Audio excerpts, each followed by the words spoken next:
Wow, the pond is freezing up. It sure is full, eh? It sure is. And you know, there's only two things certain in life, death and... Oh, taxes, boring, blah, blah, blah, blah, blah. But you know, we could save some money with taxes. What? Save money? Yeah, you can skip this video or you could stick around. You may just learn something, and in some circumstances, you just may save some money. Because today, we're talking about buying land and property taxes right here on Cabin Life.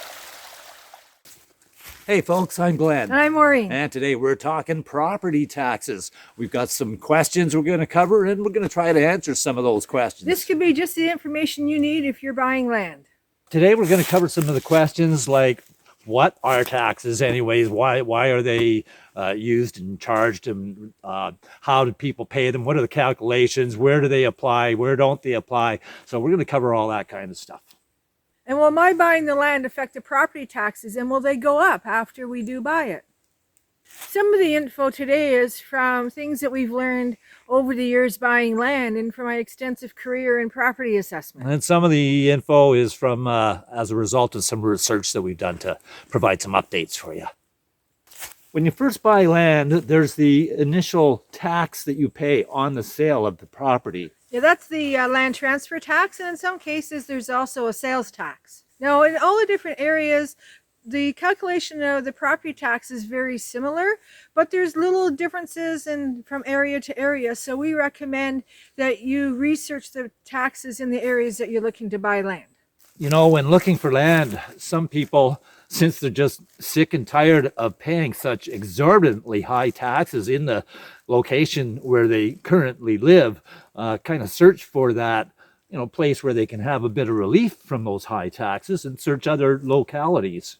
Yeah, it's always best to look into the property taxes at the beginning of your process. Remember when we were looking for land, we were looking in basically 3 areas for our property. And then we looked at the property taxes, and one of those areas, and it was actually my favorite area, the tax rate there was 3 times higher than the other areas.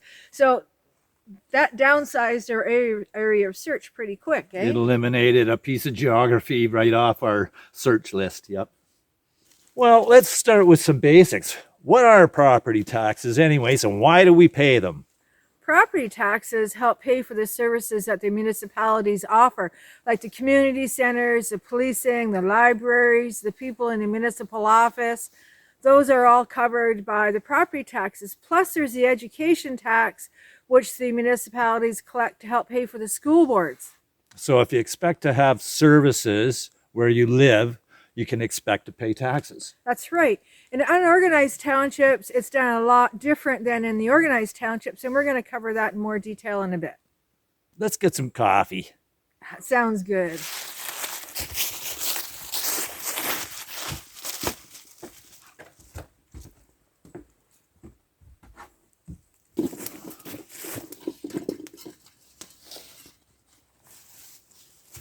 So another basic question, how are taxes calculated? Taxes are calculated based on the budget of the township and the assessment and property classifications. So they take all those 3 together and they arrive at a tax rate, which is basically a rate per $1,000 of assessment. So everyone pays their taxes based on how much value is on their property. So if you put more structures on your property, build bigger with higher quality and more extravagant stuff on the property, that affects the taxes, as well as all the services and resources that you're drawing from that municipality. So that means that there's a combination of factors that are working, and that's why the taxes vary so much from place to place and house to house. That's right, and that's why it's important to look into what the taxes are where you're looking to buy, because one area can be a lot more expensive than the other. Like I had said earlier, the one area that we were looking at, the tax rate was 3 times higher, but they had a lot of things that people liked that we didn't need. Like they had community centers, ice rinks, they had events, they had all kinds of things that we wouldn't use. What about schools? Like, we don't need schools, our kids are grown now. That's right, but no one gets away from school taxes. Everyone pays school taxes. Everybody pays school taxes no matter what. Yeah. Even when you're out of school. That's right. Okay, so that's education taxes. That's the education taxes. Now, depending on where you are, there's different tax agents, like the municipality for the municipal taxes, and then there's the school taxes. Well, one agent will collect all the taxes. So your municipality will collect your school taxes, and then they send those off to the school board. So you don't have to worry about running around and paying taxes at all these different places. How convenient. Yeah. So not only are the taxes based on the value of your property, what you put on your property, the resources and services that you draw from that are around your property and the municipality that you're located in, and all that has a big variable of, which is a big range of why people get charged the amount of tax that they do. Seems to me a long time ago there was something, a person-to-person tax or something, a head tax, I think they called it. Yeah, some places call it the head tax, some call it a poll tax. And people started thinking that was unfair because the not so wealthy people were paying the same taxes as the wealthy people. So they switched it over to the property value, which was the tax rate is a rate per $1,000 assessment. So the not so wealthy people paid less taxes and the wealthy people paid more taxes. And that's just like you're saying, it's based on how many buildings are on the property, how fancy they are, where your property is, and what township you're in. So if you want to get away from all the high taxes, go to an area where there's hardly any services and don't put a lot of stuff on your property that it doesn't get assessed at certain values. You know, that is almost correct. Okay, well, I just say it gives a whole reason for homesteading, simple living, and getting back to the land basics, right? It is a simple living.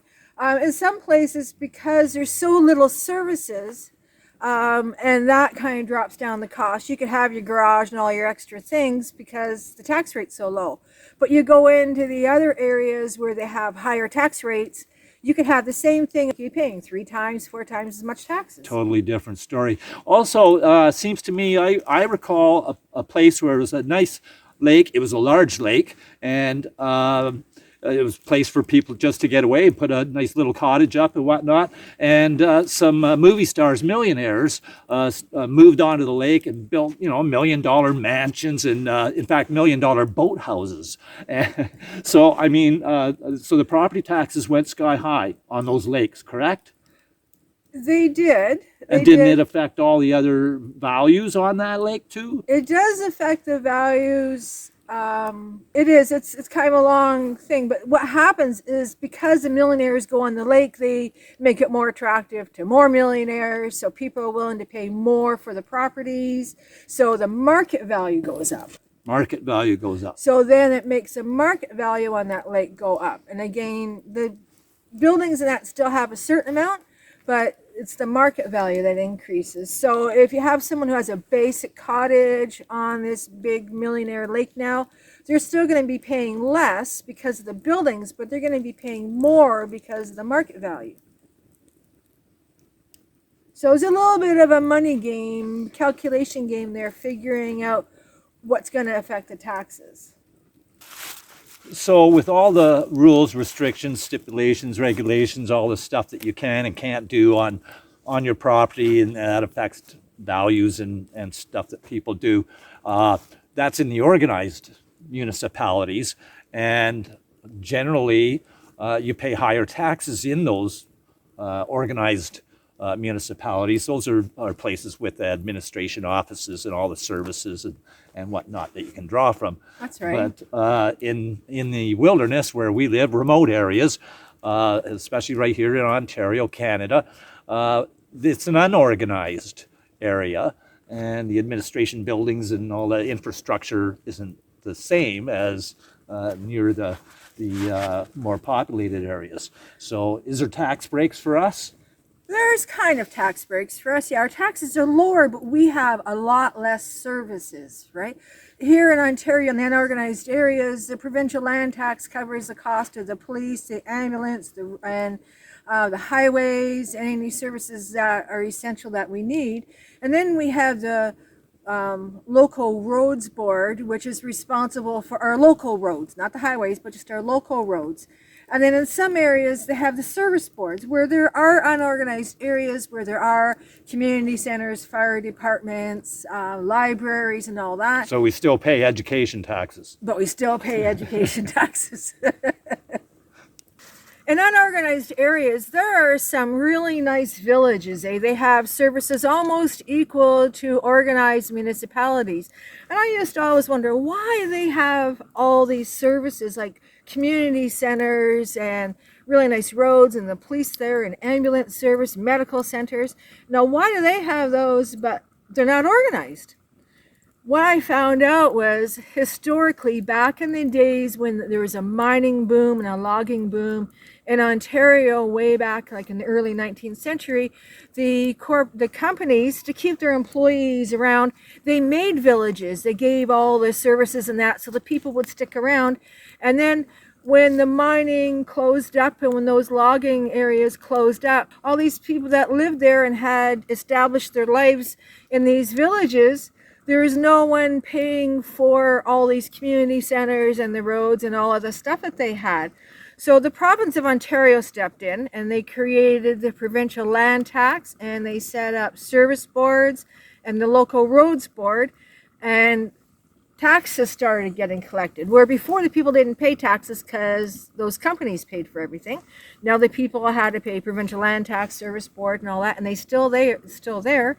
And they have some really nice villages. And for those looking for land, unorganized properties in Ontario, I had no idea the spread, the amount of land where there is unorganized property. Yeah, it's like 85% of the province is unorganized. It's mainly just the more populated, densely populated areas in southern Ontario that are organized, and pretty interesting on the map there. It is. Now that brings us to another area that we did some research on, and that is there's a lot of unorganized properties out east on the east coast as well. Yeah, there is in Newfoundland and Labrador. There's areas that are unorganized, and they actually don't pay taxes because they don't get services. They all take care of themselves. Okay, now we can't leave out our southern neighbors in the States. There are areas, from what I understand, where there may be some low to no taxes as well. That's right. Now there's questions asked, where can we live in the United States where there's no taxes? According to the Tax Foundation, there is no places in the United States where there's zero taxes. There's always taxes ranging from $300 a year up to over $10,000 a year. However, there are tax exemptions and that are available to people like veterans and seniors, that they can get their taxes reduced. Oh, so they can save some money. So they can save some money on their taxes. Some are deferrals and some are exemptions, which you need to be careful of, because a deferral is where the tax collector will put a lien on the property, and when the property sells, they get their tax money. Where an exemption is a forgiveness of taxes never expected to be paid. And in Canada, are there deferrals and exemptions as well?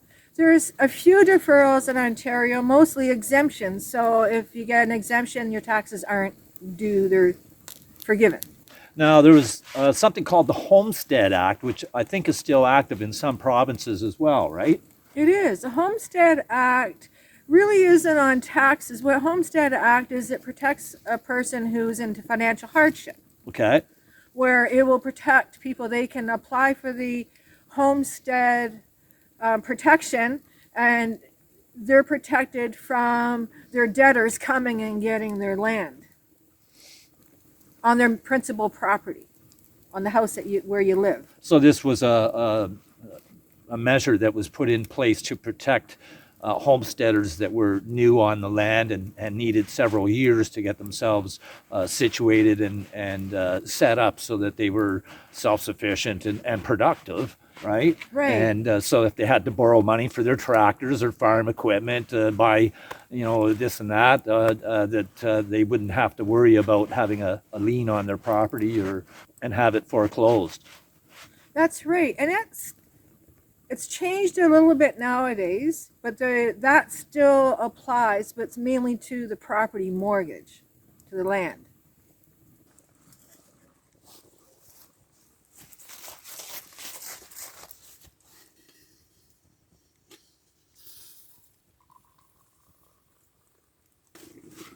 You know, I remember when I was younger, my parents paid off their mortgage and they had a mortgage burning party. Thanks.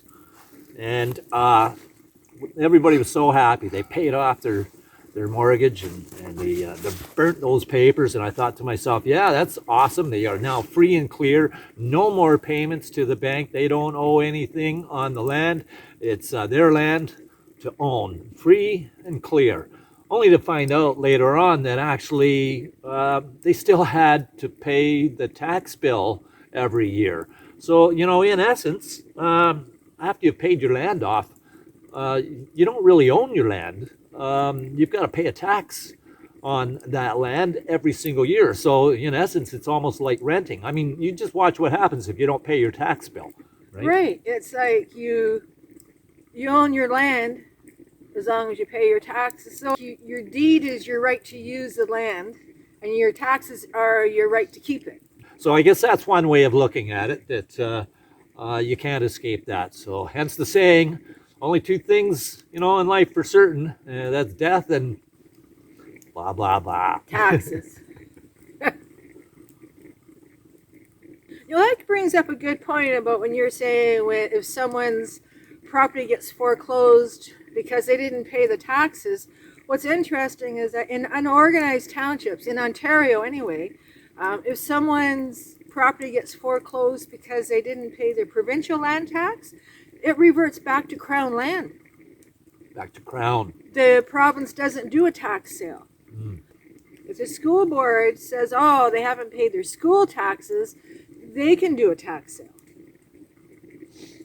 And then somebody who wants to buy property for the sake of what's owing on the taxes can put a bid in on that. Yes.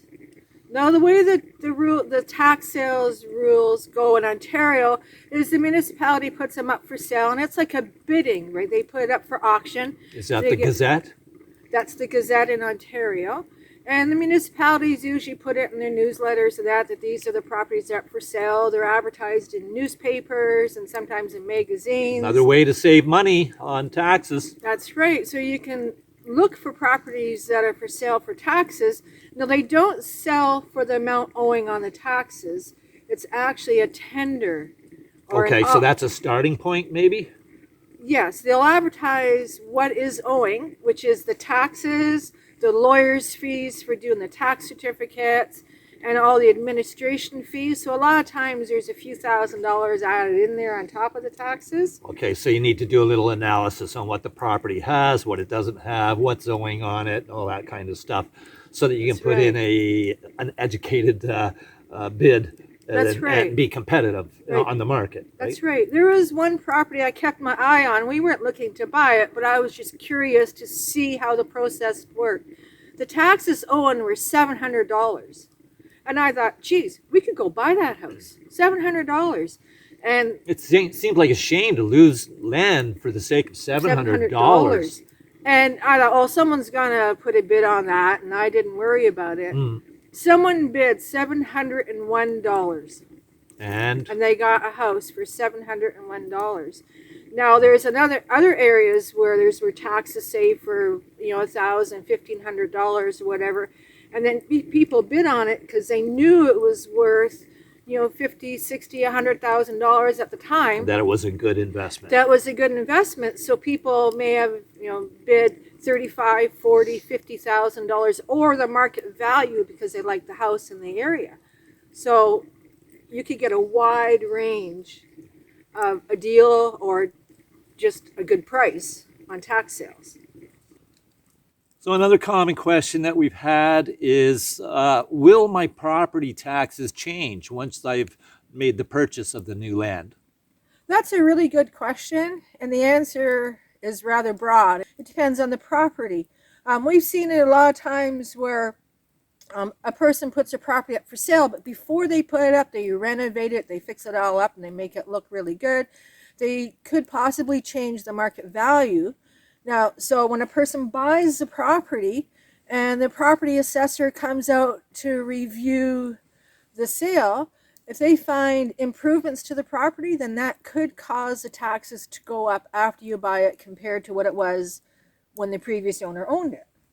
Like right now, these days, the market's going crazy, and a lot of people are concerned that with these sales being so high, with all these property values tripling and quadrupling in value, what's it going to do to our taxes? Right. And there's a lot of people concerned that their taxes are going to be unaffordable. But really, no, that's not how it works. The market value, in most cases, depending on the area that you're in again, there's a lot of calculating and figuring out depending on the areas. But say in Ontario, Canada, when you buy a property, that market value doesn't affect the taxes for a couple of years down the road when they redo a market analysis. So basically, when a market changes blanket wise, where the prices have gone up like 4 times the amount, and almost every single property is that way, it's going to take several years for the assessment office and all those property values to change and get registered on the books. So it's like a deferred hike in taxes. It takes a few years maybe for it to catch up. Well, it's deferred. That's right, it's deferred. But it's not necessarily an increase in taxes. Remember, I said it's a rate per value. It's all based on the budget, right? The assessment and the budget. So just because land values go up, if they quadruple, that doesn't mean that the taxes are necessarily going to quadruple. That's right, because it's like there's a proportion, right? Like a teeter-totter. The higher the total assessment is, the lower the tax rate. So What does that mean? You mean the more people that there are to pay taxes, the less everybody has to pay? That's right. And the more value there is, the less per value people have to pay. Want more info and videos on buying land? Check out the playlist right here. Another question that we've gotten is, when I build a new house, how much are my taxes going to go up? Now, that's a really tough question to answer because there's so many variables involved, right? Like everyone builds their house a little bit different from everyone else. So it's really hard for a tax assessor to say, oh, it's going to go up by X amount. So what I always recommend to people to do is, in the area that you're going to buy, find a piece of property that looks very similar to what you're going to buy, that has a house that's similar to what you're hoping to build, and go find out what their taxes are. And it'll give you a rough idea. And just know that if you make improvements to the property and to your structures, do additions and all that kind of a thing, that will affect your property taxes. That's right. A lot of people consider that property taxes are like the necessary evil, but really, depending on where you look, if you don't want to pay a lot of taxes, then look for areas where the taxes are lower. But keep in mind that the lower the taxes, the lower the services. Well, if you've got some info to add, leave them in the comments below. We'd like to hear from you. That's all for this one. I'm Glenn. I'm Maureen. We'll see you next time. Over and out. Take care.